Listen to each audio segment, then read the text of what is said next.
अब ना कुछ तरीकेकार है जिससे जो है ना आप आइडिया लगा सकते हैं कि गाड़ी का जो है ना मीटर टेम्पर किया गया है। कंपनी जो है ना इनका सिस्टम सेंट्रलाइज नहीं, एक सर्विस सेंटर का डाटा उस तक महदूद है, दूसरे तक उसका डाटा नहीं है। देख लें इनके रंग उड़ जाते हैं, ये दोबारा रीपेंट किए जाते हैं, ये बटन्स होते हैं इनके रंग उड़ जाते हैं, ये देख लें जी, ये इसका आप देख लें यहाँ से रंग उड़ जाता है, ये लोग रीपेंट करते हैं। लिखा हुआ है 22-14, इसका मतलब है कि 2022 का 14वां हफ्ता, मतलब 2022 और 14th वीक को ये टायर मतलब ये जो है ना ये मैन्युफैक्चर हुए थे। अगर वो लगे हैं ना तो आपको आइडिया हो जाएगा कि यार इसके पहले ही टायर चलने हैं और ये 2022 की गाड़ी थी, 2022 की चलने हैं। अस्सलाम वालेकुम एवरीवन। अच्छा जी, आज का जो हमारा टॉपिक है ना वो है मीटर टेम्परिंग स्कैम। ये बहुत ही ज्यादा इंफॉर्मेटिव टॉपिक है। ये आपको वीडियो थोड़ी सी जब देख लेंगे ना आपको आइडिया हो जाएगा ये टॉपिक कितना जरूरी है और हर दूसरा बंदा इस चीज का शिकार हुआ पड़ा है। मैं नॉर्मली हर बंदे को देख रहा था कि हर बंदा इसके शिकार है, तो मैंने कहा क्यों ना जो वक्त के साथ साथ मारे खा के एक चीज सीखी हो तो लोगों को सिखाई जाए, मिलियंस ऑफ रुपीज वो अपने सेव कर सकें और बड़े बड़े स्कैम होने से बच जाएं। ये समझे हर दूसरे बंदे के साथ ये हो रहा है और आज हर दूसरा बंदा ये चीज कर रहा है। बाइक्स में भी आम हो गया है, कार्स में भी आम हो रहा है और बहुत जितने भी जो है ना नए नॉविस यूजर्स है ना जो नई नई कार्स बाय करने जाते हैं, बड़ी जो है ना समझे हार्ड एंड मनी से बाय करने जाते हैं, लेकिन वो जब जाते हैं थोड़े टाइम बाद गाड़ी लेने के बाद उनको पता लगता है कि कितना बड़ा स्कैम हुआ है। तो बस ये वीडियो उन सब लोगों के लिए है कि जितने लोगों के साथ ये स्कैम हो रहा है, जिनको इन्फॉर्मेशन नहीं है वो इसको समझें और जब भी कार्स या बाइक्स लेने जाए ना उनको ये इन्फॉर्मेशन हो और वो बहुत बड़े स्कैम से ना बच सके। तो इस वीडियो का मेनली मकसद है आपको जो है ना वो एजुकेट करना। तो ये वीडियो पहली तारीफ थोड़ी लंबी होगी क्योंकि उसमें एक चीज बताऊंगा, तो आपने लाजमी जो है ना इस वीडियो को लोगों के साथ शेयर करना है। जितने भी लोग जो है ना ये चीज बाय कर रहे हैं, जो भी कार्स बाइक्स ले रहे हैं, ये वीडियो आप शेयर करें उनसे ताकि वो लोग इस स्कैम से बच सकें। तो ये वीडियो थोड़ी लंबी होगी बट मैं एक गारंटी देता हूँ कि अगर आप ये सारी वीडियो देख लेंगे ना तो मिलियंस ऑफ रुपीज आपके जो है ना वो सेव हो सकते हैं। अब जो है ना हम जल्दी से चलते हैं कि हम इस वीडियो में बताएंगे क्या। तो इस वीडियो में हम बात करेंगे कि बेसिकली मीटर टेम्परिंग होती क्या है, ये की कैसे जाती है, इसको चेक कैसे कर सकते हैं और क्या क्या ऐसे तरीके हैं जिनसे आप इस मीटर टेम्परिंग से बच सकते हैं। अब हम सबसे पहले इस चीज को देखते हैं कि मीटर टेम्परिंग होती क्या है। बेसिकली समझे मीटर टेम्परिंग क्या होती है। आप एक गाड़ी बाय करने जाते हैं, आपको एक गाड़ी पसंद आ जाती है, उसकी समझे रियल माइलेज थी 1 लाख किलोमीटर, लेकिन आपने गाड़ी देखी और गाड़ी की जो उस वक्त करंट माइलेज मीटर रिवर्स करके की हुई थी ना वो समझे 30 to 35,000 थी। अब आज जो आपको गाड़ी बड़ी पसंद आ रही थी क्योंकि गाड़ी की बहुत ज्यादा अच्छे से डिटेलिंग की हुई थी और आपने जो है ना वो बस देखते देखते आपको इतना नॉलेज नहीं था, आपने ट्रस्ट कर लिया, आप गाड़ी बाय कर लें। अब आपको क्या पता था कि गाड़ी हो सकता है सर्विसेज उसकी कितनी सारी ओवर ड्यू हो, आपको पता ना आप गाड़ी चला रहे हो ना उसका गियर ऑयल चेंज हुआ है, ना उसके प्लग्स चेंज हुए हैं, ना उसकी कोई सर्विसेज हुई है, ना अच्छे तरीके से रखी गई है। जब आपने गाड़ी थोड़ा टाइम रखी आपको पता लगा जी इसके गियर का मसला आ रहा है, 100 चीजें आ रही हैं। अब जब किसी सर्विस सेंटर गए आपको पता लगा कि इसमें ये सारे काम है क्योंकि आप तो गाड़ी की कम माइलेज पे गाड़ी लेके आए थे और आजकल लोगों के साथ हो ही रहा है, वो कम माइलेज गाड़ियां ढूंढते हैं और स्कैमर्स कहते हैं कि गाड़ियों का मीटर रिवर्स करो और इनको जी जो है ना कम माइलेज की गाड़ियां दो और उनके साथ स्कैम करो। तो अब ये होता कैसे है, होता ऐसे है जी, गाड़ी है, गाड़ी का उन्होंने मीटर निकाला, जैसे पुरानी गाड़ियां होती थी उनके मीटर गरारी वाले थे, निकाला जी उसको रिवर्स किया, टांका लगाया, गाड़ी के अंदर फिट कर दिया। अब की जो है वो नई थोड़ी सी जरा टेक्नोलॉजी आ गई है, बहुत सारे ऐसे सॉफ्टवेयर और डिवाइसेस आ गई हैं जिनके साथ कनेक्ट करके ना गाड़ी का मीटर टेम्पर किया जाता है। क्योंकि मैं खुद गाड़ी का शौकीन हूँ, मैं गाड़ियां बाय करता हूँ, बहुत जल्दी एक्सचेंज करता हूँ, तो मैं ये सारी चीजें फेस कर चुका हूँ, देख भी चुका हूँ। तो मैंने कहा आप लोगों के साथ ये लाजमी इन्फॉर्मेशन से शेयर की जाए जिससे आप लोग बच सकें। ये था जी मीटर टेम्परिंग बेसिकली जो है ना होती क्या है और थोड़ा बहुत मैंने आपको बताया है कि कैसे जाती है। अब मैं आपको मेन इन्फॉर्मेशन देता चलूँ कि जो बहुत सी ऐसी कंपनीज है ना जिनका आप जो है ना सर्विस सेंटर से इनके थ्रू पता नहीं लगा सकते कि मीटर टेम्परिंग उस गाड़ी पे हुई है कि नहीं है, उसके लिए आपको थोड़ा नॉलेज चाहिए जो कि वीडियो के एंड तक आपको मिल चुका होगा। अब वो कंपनीज बता दूं जिनका डायरेक्ट नहीं पता लगता, तो वो है जी टोयोटा, होंडा। क्योंकि इसका ना बेसिकली ओवरऑल पाकिस्तान में सिस्टम सेंट्रलाइज नहीं है, बाहर है कि नहीं मुझे उसका आइडिया नहीं है, यहाँ पे सेंट्रलाइज नहीं है। अब इसका मतलब क्या, इसका मतलब ये है कि समझे कि लाहौर में ना इसके 5 सर्विस सेंटर हैं, कोई एक सर्विस सेंटर से गाड़ी जो है ना उसकी सर्विस होती थी और वो गाड़ी आप समझे आपने गाड़ी बाय की है जी जौहर टाउन से, आप जौहर टाउन रहते हैं, आपको वो गाड़ी मिली है लेकिन वो गाड़ी जौहर टाउन के सर्विस सेंटर नहीं जाती थी। अब 5 सर्विस सेंटर है जौहर टाउन में भी, एक बाकी कहीं और है। आपने गाड़ी बाय की, मीटर टेम्पर था, आप उसे ले गए जी टोयोटा के जो है ना वो उस जौहर टाउन के सर्विस सेंटर, आपने गाड़ी दिखाई कि मैंने गाड़ी ली है, मैं सर्विस यूज चेक करना चाहता हूँ। वो वैसे बजाय देख लेंगे गाड़ी की माइलेज कम है, लेकिन वो आपको अपने डाटा से नहीं बता पाएंगे कि ये लास्ट गाड़ी कब आई थी और इसकी क्या जो है ना माइलेज दी थी। क्योंकि पाकिस्तान में इनका सिस्टम सेंट्रलाइज नहीं है कि 5 सर्विस सेंटर जो है ना, इनका आपस में डाटा सिंक नहीं है, जिस वजह से आप ये चीज पता लगा सकें कि आपकी गाड़ी की जो है ना वो लास्ट माइलेज क्या थी। उससे क्या होगा कि आप जाएंगे अपनी गाड़ी की सर्विस कराएंगे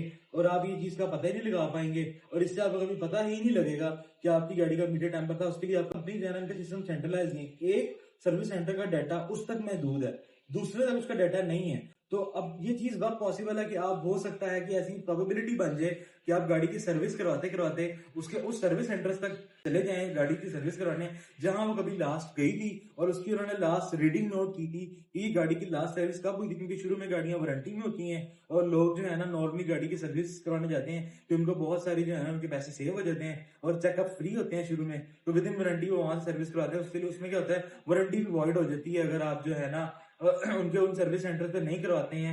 तो उसमें जो है ना इन कंपनीज का जो है ना सिस्टम का डाटा सेंट्रलाइज नहीं है, जिससे आपका पता लगाना मुश्किल है कि उसका मीटर की लास्ट रीडिंग उसके सर्विस सेंटर में क्या शो हो रही थी, वो नॉलेज से ही होगा। अब ना मेरे मेरे नॉलेज के मुताबिक 2-3 कंपनी जिनका मुझे पता है, उनका जो बेसिकली सिस्टम है ना वो सेंट्रलाइज है। अब जैसे ये किया है, Hyundai है, क्योंकि मुझे इनका आइडिया है। अब क्या है कि आप समझें कि लाहौर में 5 सर्विस सेंटर है, 5 सर्विस सेंटर तक ना ये पूरा उनका डाटा सेंट्रलाइज होगा कि कौन सी गाड़ी कौन से जो है ना वो इनके सर्विस सेंटर से उसकी सर्विस होती है। हर सर्विस सेंटर के पास 500 सर्विस सेंटर्स का डाटा सिंक्ड होगा। उससे आपको फायदा क्या है, उससे ये कि उनके पास सबकी माइलेज नोट होती है। बिल्कुल समझें कि एक गाड़ी जो है ना, आपने आपने समझे ली है जी जेल रोड पे कहीं से, वहां पे किया समा से उसकी जो है ना वो जी उसकी सर्विस होती थी, और आपने एक गाड़ी बाई की, उसका मीटर टेम्पर हुआ है और आप गलती से किसी भी सर्विस सेंटर चले गए, आप वहां गए, आपने कहा मैंने गाड़ी ली है, मैं उसकी सर्विस कराना चाहता हूँ। वो जैसे ही जो है ना वो नोट करेंगे नंबर उसका गाड़ी का, और वो देखेंगे कि इसकी लास्ट, समझेंगे गाड़ी आपने ली है, गाड़ी की करंट माइलेज शो हो रही है 40, वो चेक करेंगे और वो ये भी बताएंगे गाड़ी लास्ट कब आई थी। समझे आप गाड़ी ले रहे हैं 2022 मॉडल, उसकी अभी आपको माइलेज मिली है 40। आप सर्विस सेंटर जाएंगे, वो अपने डाटा में गाड़ी का नंबर डालेंगे, चेक करेंगे यार गाड़ी समझे लास्ट आई थी 2024 में और तब उसकी माइलेज थी जी 70,000। तो आप देखेंगे यार 2026 में मैं गाड़ी लेके आया हूँ, अभी इसकी माइलेज है जी 40,000 और 2024 में 70,000 थी। हो सकता है कि अब जाके गाड़ी 1 लाख चल गई हो, उससे ऊपर चल गई हो। अब आप तो गाड़ी लेके हैं, आप समझ रहे हैं कि इसका गेयर ऑयल भी चेंज होने वाला नहीं है, इसके प्लग्स भी चेंज होने वाले नहीं है, और गाड़ी में कोई सर्विसेज इस तरह की ड्यू नहीं है। आप बड़े खुश हैं, लेकिन अब आपको क्या पता कि गेयर ऑयल ओवर जो है वो इसका जो है वो यूज हो चुका हुआ है, इसके जो है वो डिस्पैच चेंज होने वाले थे, आपको पता ही नहीं है।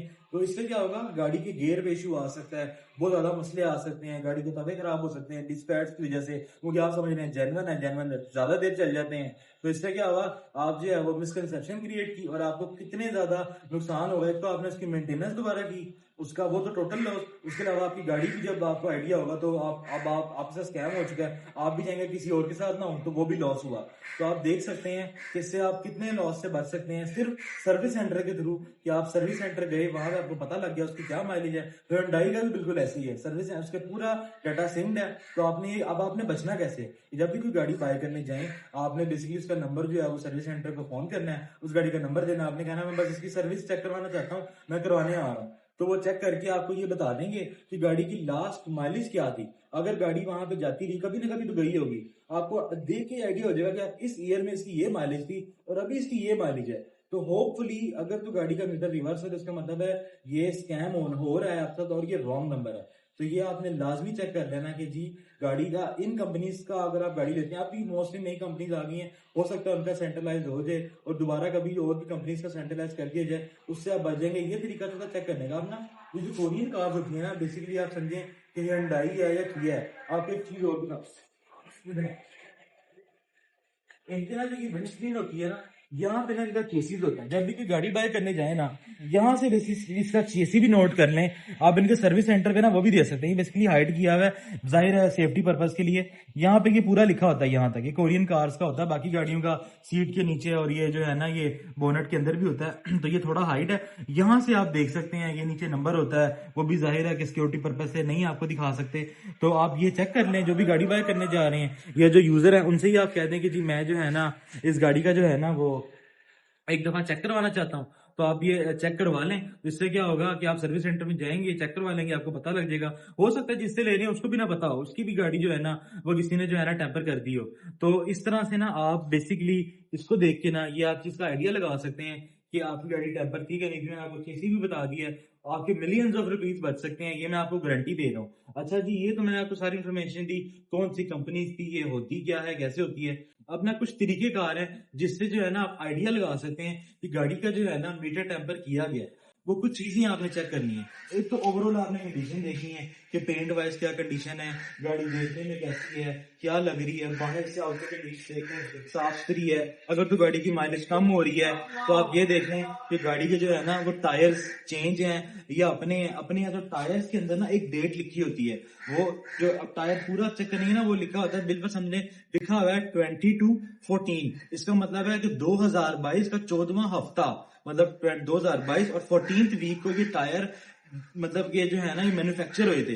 अगर वो लगे हैं ना तो आपको आइडिया हो जाएगा कि यार इसके पहले ही टायर चलने हैं और ये 2022 की गाड़ी 2022 की चलने हैं, तो होपफुली गाड़ी के जो है ना मीटर रिवर्स, क्योंकि मीटर रिवर्स करने वाला कभी भी इतनी बड़ी इन्वेस्टमेंट नहीं करेगा। और आपने ये भी ऑब्जर्व करना है गाड़ी को भी टायर डले कौन से हैं। टायर जिसको डले हुए हैं ये कोई बहुत ज्यादा वो लोकल या बी पेयर या जो रिपेयर टायर तो नहीं है, क्योंकि नॉर्मली लोग गाड़ी बेचते हुए क्या करते हैं, रिपेयर टायर डाल देते हैं, आपको कहते हैं बड़ी अच्छी है ऐसे, और आप गाड़ी ले आते हैं, पता लगता है वो टायर ब्लास्ट हो गए हैं और वो टायर की डेट भी नहीं होती है और आपके साथ स्कैम हो जाता है। तो कुछ चीजें हैं आपने टायर्स से ऑब्जर्व करना है, गाड़ी की माइलेज देखनी है, टायर्स के ऊपर डेट देखनी है, आपको आइडिया हो जाएगा टायर अपने हैं चेंज है। फिर ऑब्जर्व करना है कि इस गाड़ी के दूसरे टायर चेंज हुए होंगे या तीसरे हुए होंगे माइलेज के अकॉर्डिंग। अब आपको कुछ दिखाता हूँ, इसके इंटीरियर से आप कुछ चीजें देख के भी जज कर सकते हैं कि गाड़ी की माइलेज जो है वो रियल है कि नहीं। आए हम जो है ना थोड़ा इंटीरियर की साइड पे चलते हैं। जब जाने लगे इंटीरियर की तरफ, ये मैंने आपको थोड़ा सा टायर्स का बताया था। ये ओवरऑल आप कार की लुक देख सकते हैं कैसी लग रही है, क्या लग रही है। स्क्रीन देख सकते हैं कि जेन्युइन है, कार की नहीं है, चेंज है। बेसिकली जो स्क्रीन होती है ना, बल्कि आपको मैं बाद में बताता हूँ कि बहुत ज्यादा लंबी वीडियो हो जाएगी। अब आपको थोड़ा सा ना मैं ये दिखाता हूँ, उसकी मैं एक सेपरेट वीडियो भी बना दूंगा। अब आएगी इंटीरियर में आपने क्या चीजें देखनी है। आपने ओवरऑल एक रूम की लुक देखनी है, फिर आपने ये देखना है जी निचले पैनल्स। यहाँ पे जब लोग उठते बैठते हैं ना, जितनी ज्यादा यूज हुई होगी ना गाड़ी, उतना यहाँ पे जो है ना आप देखेंगे कि निशान पड़े हैं और ये चीजें ये खराब हो गए होंगे, उड़ गए होंगे रंग, और गाड़ी की माइलेज कम है। तो आपने यहाँ से ऑब्जर्व करना है ये क्या है। उसके अलावा ये देख रहे हैं ये चीज, ये डोर कार्ड्स देख लें, इनके रंग उड़ जाते हैं, ये दोबारा रीपेंट किए जाते हैं। ये बटन्स होते हैं, इनके रंग उड़ जाते हैं। ये देख लें जी, ये इसका आप देख लें, यहां से रंग उड़ जाता है, ये लोग रीपेंट करते हैं। इतनी इतनी छोटी छोटी चीजों को रीपेंट किया जाता है आपके साथ स्कैम करने के लिए। ये इसको किया जाता है। ये डोर पैनल, ये सीट्स देख ले जी, अगर तो लेदर है तो बहुत टाइम बाद यहाँ से लेदर खराब हो जाता है। जब आप बैठते उठते हैं ना तो आप बार बार आपका ना यहाँ पे आपके समझें कि जो है वो आप रब होते हैं तो ये जगह घिस जाती है, सीटें बैठ जाती हैं, लेदर फट जाते हैं। अगर वो फैब्रिक है तो सीटें बिल्कुल ऐसे बैठी होंगी, नीचे से ये क्लिप्स टूट जाते हैं। और उसके अलावा यहाँ पे आप देखें जी, इसके इन जगहों पे निशान होता है, नीचे से ये खुले पड़े होते हैं और ये यहाँ पे रैक्स खुले होते हैं, ऊपर निशान पड़ चुका होता है। गाड़ी अगर धूपों में अरसा खड़ी रही है तो इसका जो इंटीरियर है ये फॉर्म फटने लग जाता है। तो ये छोटी छोटी इन्फॉर्मेशन जिनसे आपको पता लगता है। थोड़ा सा आपको मैं अंदर बैठ के भी एक चीज दिखाना चाहता हूँ। इधर आएंगे, अब ये स्टीयरिंग दिखाएं। आपने देखना है स्टीयरिंग केस से मोस्टली नोट करना है कि उसके ऊपर कोई नई कोशिश तो नहीं हुई, अगर हुई हुई है ना वो उतार दें। ये आप समझे 400-500 रुपए बचा लें अपने, वो उतार दें। आपको स्टीयरिंग यहाँ से नजर आ जाएगा, वो घिसा होगा, खराब हुआ होगा, और आपको ये इन्फॉर्मेशन कोई भी नहीं देगा। ये सारी इन्फॉर्मेशन समझे खुद का लॉस करके मैंने किया, और ये लिटरली आपके लिए बना रहा हूँ कि आप लोगों को इससे फायदा हो। ये स्टीयरिंग रैक आप चेक कर सकते हैं, कि सारी इंटीरियर से रिलेटेड वीडियो बना रहा हूँ कि आपको कैसे पता लगेगा। यहाँ से रंग उड़ जाता है, इस क्रोम को दोबारा रिपेंट किया जाता है, बटन जुड़ जाते हैं। उसके अलावा गियर नॉब, इसको लाजमी देखना है, क्योंकि जब एक गाड़ी यूज हो रही है ना, गियर हर टाइम गाड़ी का यूज हो रहा है, गियर के यहाँ से रंग उड़ जाते हैं, इनको किया जाता है बहुत सी गाड़ियों के साथ। ये देख लें जी, इसका रंग उड़ जाता है, यहाँ से गाड़ी खराब हो जाती है, इनके रंग उड़ जाते हैं, इंटीरियर के उड़ जाते हैं उधर से वगैरह। नीचे ये प्लास्टिक खराब हुआ होता है, इंटीरियर पे ये बहुत सारी चीजें हैं, ये जो शीशे हैं ये खराब हो जाते हैं, जो कि गाड़ी के यूजेज से पता लगता है आपको। और बहुत साफ यूज हुई हो तो ये भी नहीं पता लग पाता, गाड़ी लॉन्ग टूर से ज्यादा चली हो तो पता नहीं लगेगा मीटर टेम्पर हुआ। लेकिन ये छोटी छोटी चीजें ना आपको एक आइडिया दे देती हैं। फिर टायर्स हो, ये चीजें हो जिनकी आप ये छोटी ये गियर नॉब, पैनल, फला फला, सीट्स, ये चीजें ना आपको एक बेसिक सा आइडिया जरूर लाजमी दे देती हैं। अच्छा जी, तो बेसिकली ये थी ओवरऑल सारी वीडियो, जिसमें मेरा मकसद था आपको ये बताने का। एक एक चीज मैंने आपको डीप बताई है, टायर्स की, इंटीरियर की, ओवरऑल क्या क्या चीजें आप देख सकते हैं और इससे क्या क्या चीजों से मीटर टेम्पर हो सकता है। और लिटरली बहुत मेहनत हुई है और ये मिलियंस ऑफ रुपीस समझे मेरे जाया हुए हैं इन चीजों के ऊपर, समझने के ऊपर, इस नॉलेज को गैदर करने में जो आपके साथ शेयर कर रहा हूँ, जो शायद ही कोई ये नॉलेज आपके साथ शेयर करे। और मुझे पता है कि अगर ये नॉलेज आपके पास होगा तो कितने ही लोगों का कितना फायदा होगा। मुझे सिर्फ आप लोगों से दुआएं चाहिए और ये चाहिए कि ये इन्फॉर्मेशन बहुत ज्यादा लोगों तक पहुंच सके। इस वजह से मैं मजबूर हुआ ये बनाने पे कि मैं हर दूसरे बंदे को देख रहा था कि सारी इन्फॉर्मेशन आपने देखनी है। मैंने आपको इंटीरियर की भी इन्फॉर्मेशन दी है, आउटर की भी सारी इन्फॉर्मेशन दी है, क्या होता है, कंपनीज होती हैं, तो आप ये इन्फॉर्मेशन देखें, लोगों के साथ शेयर करें। और मुझे आपसे लाजमी ये रिक्वेस्ट है कि आपको ना इस तरह की बहुत सारी और वीडियोस लेके आऊंगा कि पेंट आप कैसे चेक कर सकते हैं और कौन कौन सी चीजें हैं गाड़ी की जिनमें फ्रॉड होता है और आपको पता ही नहीं चलता है, क्या क्या चीजें हैं जिनको रस्ट लग जाता है और इस चीज को बचना कैसे है, गाड़ी की केयर कैसे की जाती है, चीजों की, इंटीरियर की, आउटर की। ये वो इन्फॉर्मेशन है जो आपको वही बंदा देगा जो इन चीजों से गुजर के आया है, पर्सनल एक्सपीरियंस है। तो उम्मीद आपसे ये है कि आप लाइक भी करेंगे, शेयर भी करेंगे, सब्सक्राइब भी करेंगे, फॉलो भी करेंगे और भी लोगों को इस स्कैम से बचने के लिए, अगर आप तक वीडियो पहुंच ही रही है तो उनको भी आप उनसे बचाएंगे। तो ये थी आज की overall video. Thank you so much for watching. लाजमी लाइक और फॉलो सब्सक्राइब कीजिएगा, बस यही आपसे रिक्वेस्ट है और दुआएं चाहिए। Thank you so much.